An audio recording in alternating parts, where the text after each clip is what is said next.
My name is Jerry Adams, and I'm very shy. I have a confession to make. I'm going to be flying out of the door as soon as I'm done because we have a guy named Josh Groban who will be singing on the stage at Conseco momentarily. I had the pleasure of being in this meeting with Laura last week at the Indy Star talking about food.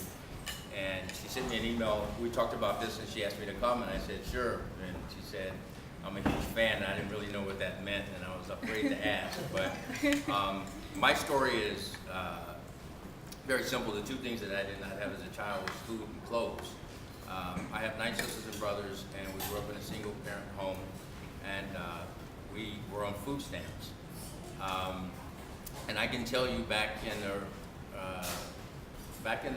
late 60s, early 70s, you could get 2 boxes of cereal and a gallon of milk for $5 because that's what we spent on breakfast every day. Really earned an appreciation for food because we were hungry. So I got into the food service business because I didn't have to worry about ever being hungry again. There's a saying that says, never trust a skinny chef, and it's true.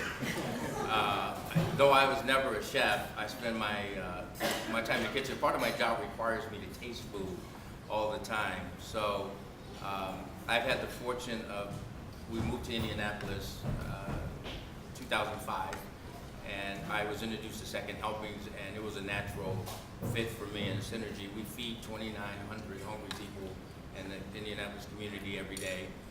We have a job training program where we actually take people who are underemployed or unemployable, people who've been in the system and need another shot at life, the opportunity to learn culinary arts. And we also rescue food, and I got an email today. We have a new initiative, one where we have a team going to farmers markets, and we rescued 100 pounds of produce today down in Zionsville.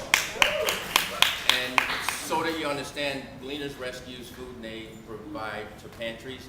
We do prepared meals, so the food that leaves Second Helping literally goes to daycare centers and the senior centers, after school programs, and those people eat a hot meal.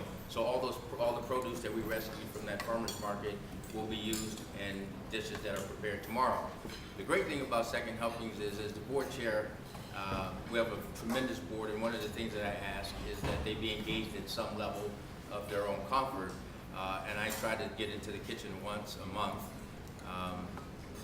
And interestingly enough, there's never 2 dishes that are made the same.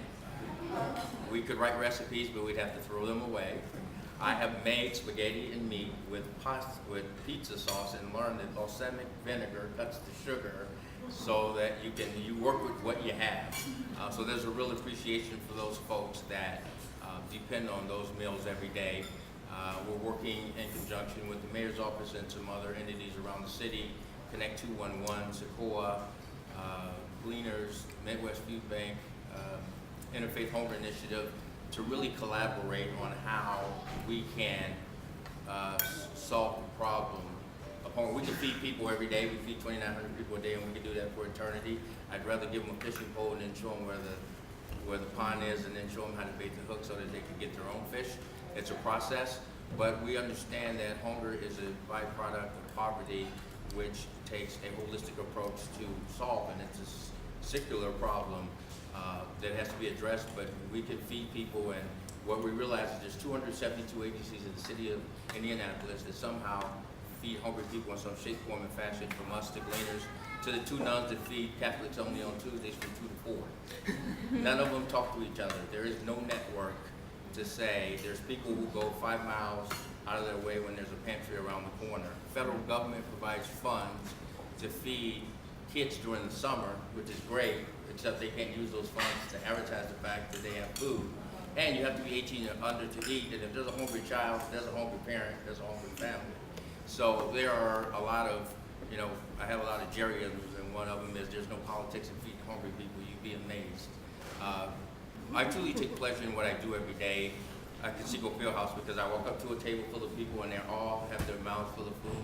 I get to do all the talking, and they're talking. I'm like, don't worry about it. This happens all the time. But to see the satisfaction and gratification that people have, and the community that they bring to the table where food is one of those necessities that brings people together, whether we really focus to that degree or not. It makes friends, it builds relationships, and I had an odd way. I came in through the back door, but I'm glad I got here, and we are in the process of expanding the kitchen and second, helping so that we can double the capacity. Unfortunately, there's a lot of hungry people to feed, but I'm very proud of the fact that we have a committed organization that will soon be feeding 6,000 people a day. And our goal would be to work with the folks in agriculture and the farmers and our neighbors and the rest of the community to really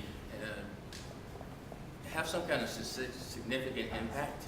Because we, 10 years from now, don't want to talk about feeding hungry people. We want to talk about how to find resources for those folks to feed themselves. So I appreciate the opportunity, and I have to tell you that the Indianapolis community is absolutely outstanding when it comes to looking out for each other and community. So I had no idea what I was going to say when I got up here. I hope that I did not bore you to tears, and I appreciate your time. Thank you.